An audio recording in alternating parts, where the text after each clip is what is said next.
ในวันที่5 มิถุนายน 2019 ทานบุญทองดีวิไซเลขาพรรคแขวงเจ้าแขวงแก่มปะซักได้ลงสุกอยู่เวียกงานกาเกียมกองประชุมใหญ่3ขันของพรรคอยู่เมืองสุขุมาโดยการต้อนรับของทานสมศรีมณีนินเจ้าเมืองสุขุมาพร้อมด้วยการนำของเมืองพนักงานหันลงก่อสร้างหากฐานการเมืองของแขวงบรรดาแผนกการของแขวงเขาห่วม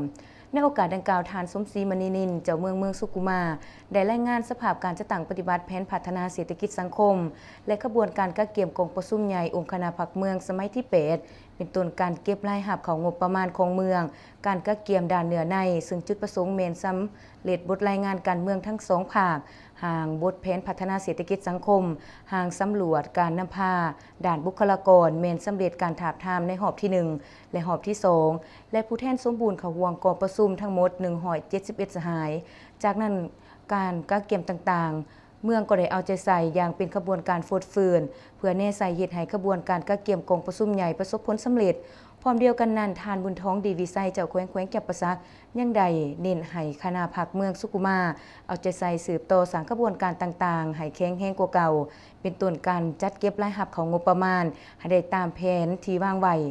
อยู่แห่งการผลิตกสิกรรมเป็นทาแห้ง